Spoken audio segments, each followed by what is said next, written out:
Sortir les dépenses militaires des critères de stabilité européens. La proposition revient de façon récurrente. Notre déficit structurel est certes supérieur à celui de l'Allemagne, de l'ordre de 3 points de PIB en moyenne depuis 10 ans. Mais si la France dépensait autant que l'Allemagne pour son armée, cet écart serait réduit de façon substantielle. De combien? Si je me fie au périmètre étroit des dépenses de défense retenues par l'OTAN, hors budget des anciens combattants et hors pension des militaires retraités, cet écart est aujourd'hui de l'ordre d'un demi-point de PIB.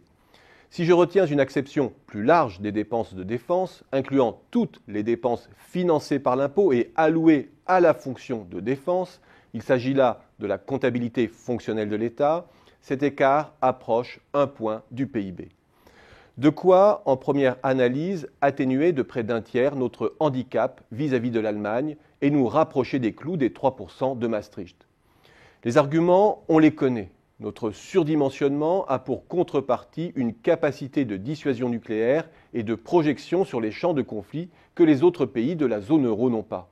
Or, cette capacité et les coûts induits sécurisent l'ensemble du continent. La France produirait de la sorte un bien collectif européen. Mais on en voit aussi rapidement les limites. La France ne peut pas aborder cette question sans évoquer la piste d'un cofinancement européen. Un cofinancement qui débouche inévitablement sur la problématique plus large de l'édification d'une défense commune et à terme d'un abandon de souveraineté qu'elle ne souhaite pas.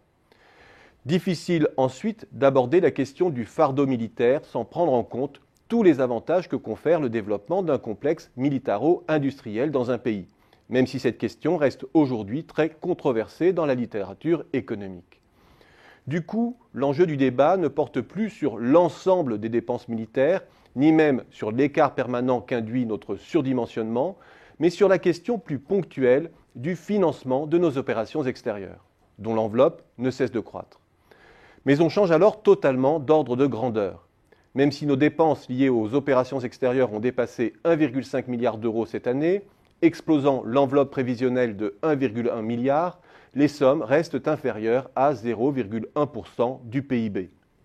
Un enjeu appréciable lorsqu'il s'agit de pinailler à la virgule près avec l'Allemagne ou la Commission, mais qui reste quand même de second ordre. Or, ce n'est que cet aspect des choses que la France met sur le tapis dans le cadre des négociations européennes. Autrement dit, l'échappatoire au rigorisme bruxellois ne viendra pas de là.